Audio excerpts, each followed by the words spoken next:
Now we're really going to fulfill Steffi's motto, which is connect the unexpected. And I think we really have a wonderful guest here today, which is Gangaji, a spiritual teacher.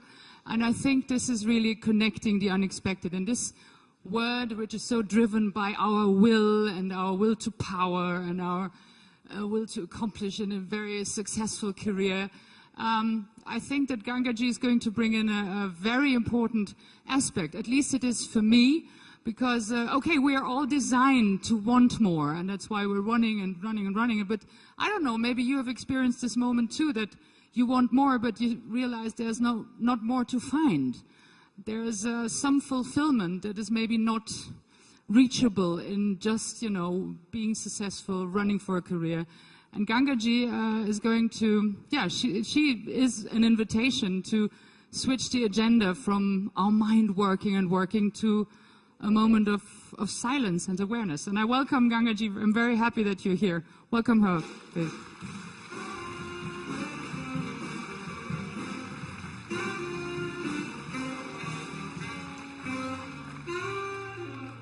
Yes, Gangaji. Thank you for coming. I think it's a great opportunity to have you here.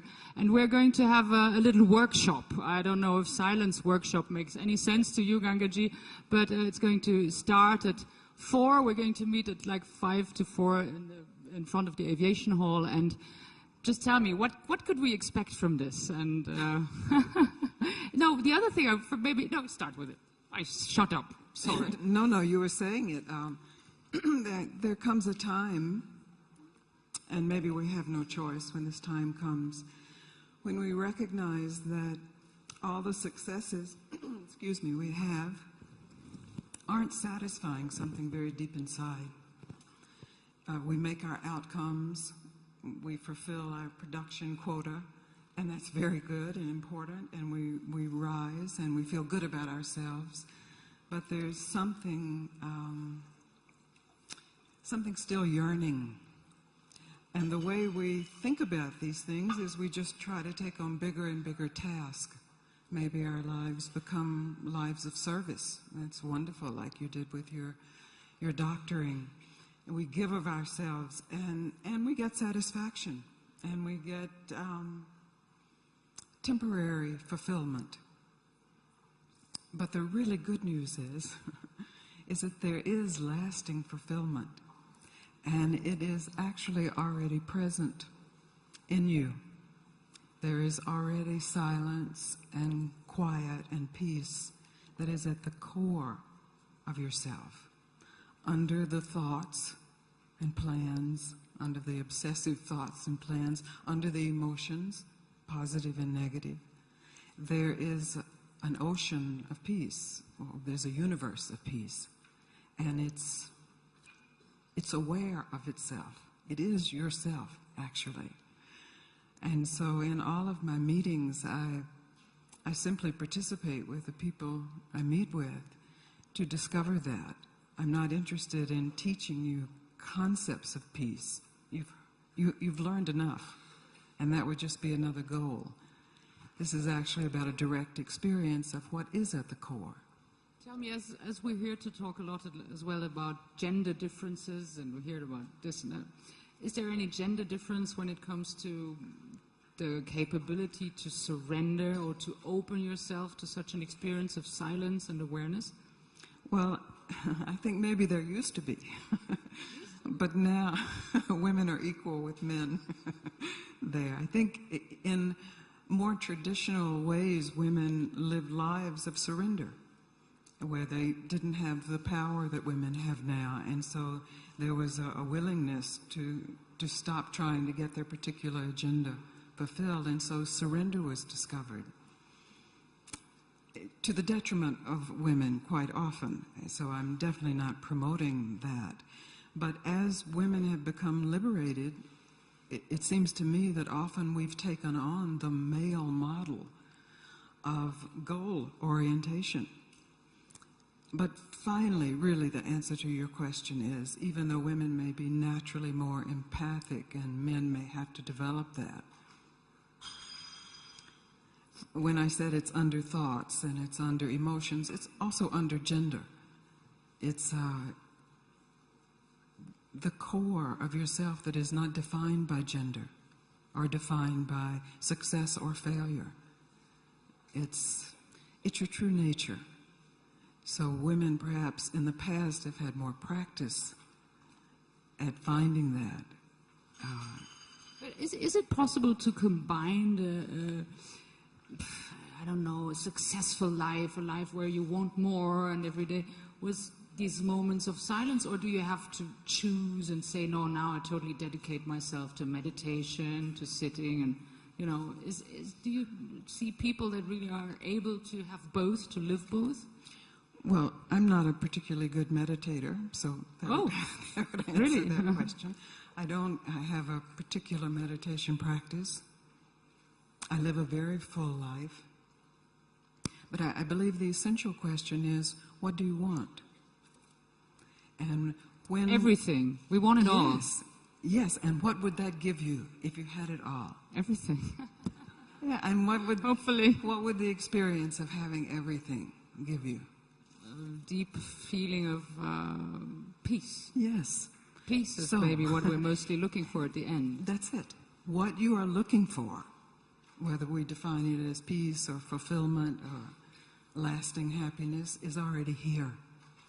It's already the core of your being. And there is a way that our thinking minds say, no. First I have to get, and second I have to get. And I couldn't go to just peace because then I wouldn't do. And that's just a trap of thought. And that's why I'm not interested in actually teaching concepts of peace, but supporting you in discovering that, in fact, you, without any changes, without fixing anything that may be dysfunctional in you, you can discover this. Peace is alive in you. It is you. It's your face. And somehow you know it. And yet there can be a great fear of it. And maybe it's the fear that I would be, as when we were speaking, someone came up to me in London and said, but I don't want to be flat. And of course not.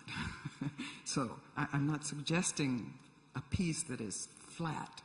It's the peace that is full. Where would ambition and all this, come from once you're totally in this peace? Is there still ambition? Is there still, wanting, creating, creativity left? Yes, that's a really good question. Well, there can be. And if your ambition has been for things that actually don't support this in yourself or in others, it may just die like that.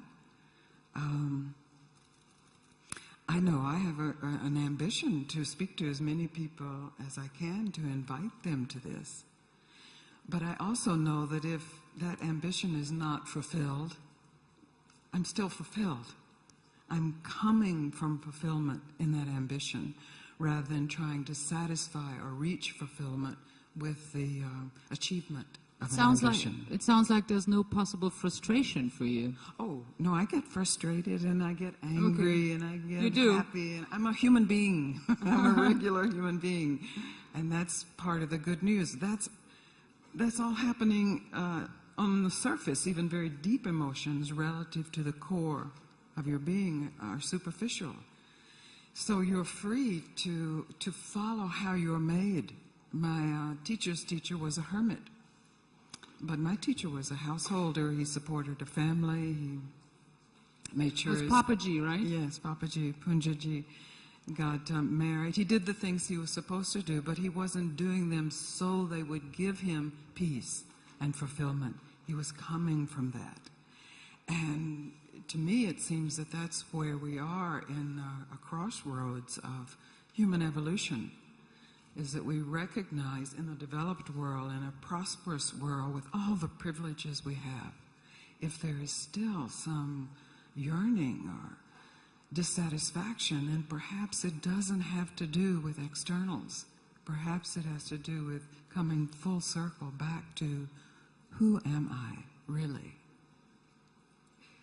And I'll hope that in the little workshop we'll be able to answer that question for everybody who's coming, right? Well, it's already present in everybody. It's already present. That makes it even harder somehow, that you say it's already there, and then we say, like, oh my God, but I haven't found it yet.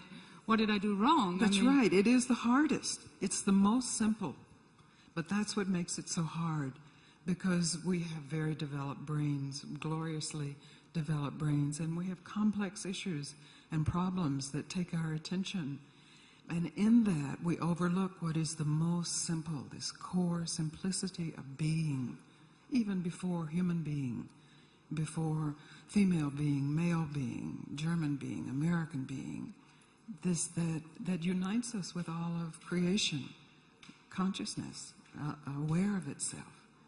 And you reach definitely a stage where you're all the time conscious about this deeper being and deeper connection to everything and everybody. And I'm not always in a particular state, but there's a certain point where I recognized, and it was like this, it was like, oh, that. Oh, of course that's always been here.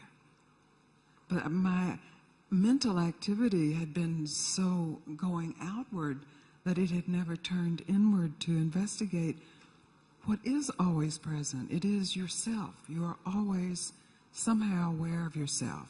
You may have different definitions of yourself and different evaluations of yourself, but under that is the awareness of myself, I. Could you tell us, Gangaji, how your journey was and how you arrived to that special moment? I think it was on the river Ganges, and how did you get there? Well, it seems so mysterious now, but I started out seeking happiness as a young girl and doing what I thought would bring me happiness. And for me, being raised in the American South in the 50s, that meant finding the right man. And I did. Did you? I did. And I was miserable because we married because I knew he was the right man and he would give me security and he would take care of me. Very bad reasons. That was a betrayal of myself and a betrayal of him. And so we divorced. We had a child and divorced. And then I went to California in the 70s, and it was quite an alive time. And I said, this is what I want.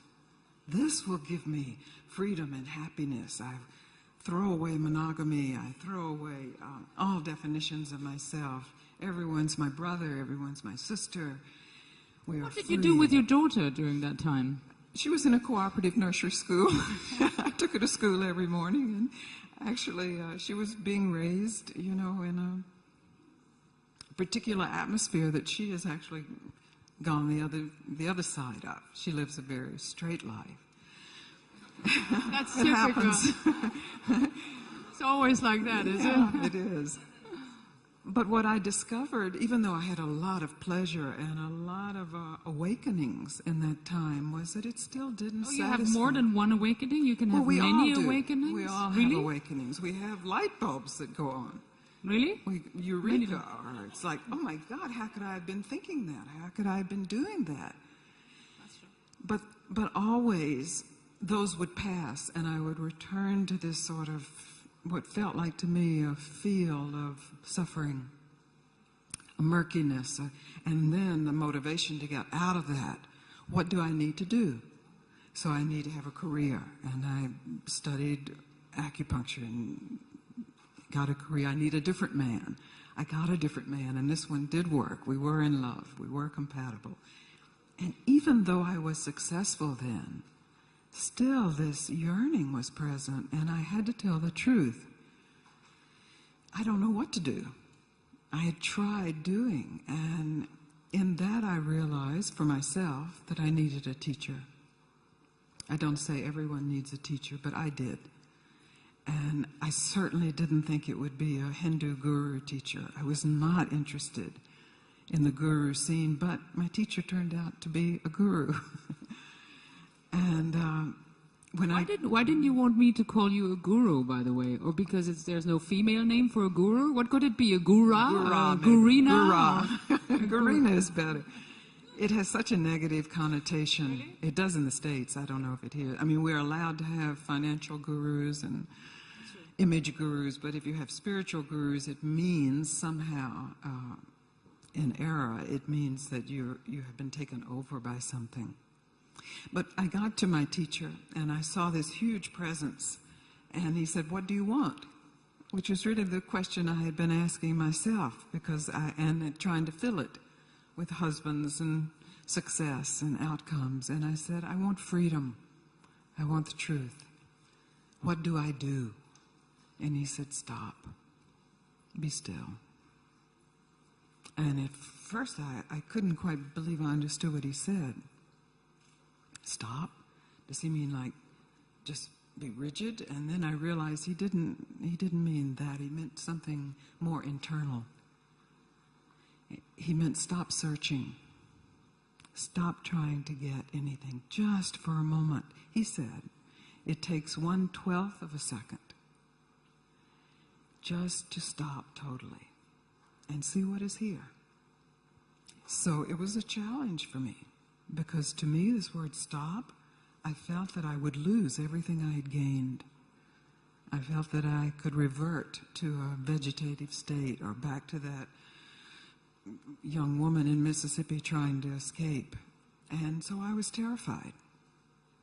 But I had enough experience with achievement and failure that I recognized I had never considered stopping. I had never actually stopped. And so I stopped. Great. Gangaji, thank you so much. So for all those who want to join the workshop on silence and awareness, join in at 4 o'clock, 5 to 4, up there in front of the aviation hall. Thank you so much. And now we're having a lunch break. Thank you.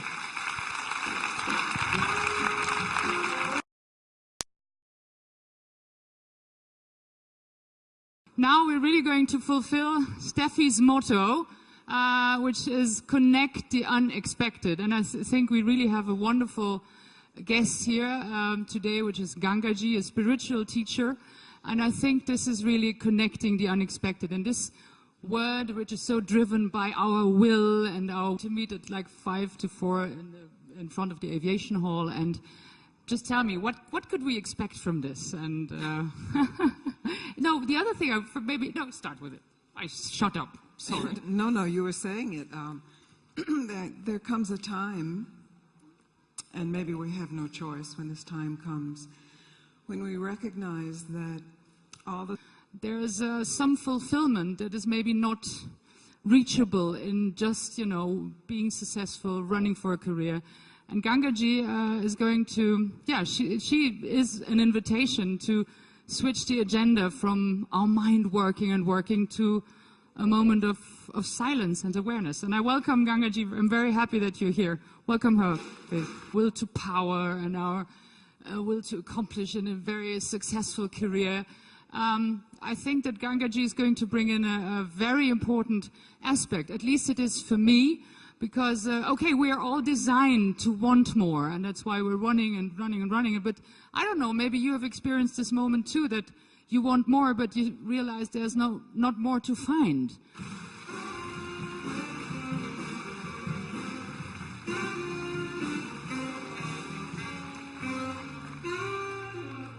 Yes, Gangaji, thank you for coming. I think it's a great opportunity to have you here. And we're going to have a little workshop. I don't know if silence workshop makes any sense to you, Gangaji, but it's going to start at 4. We're going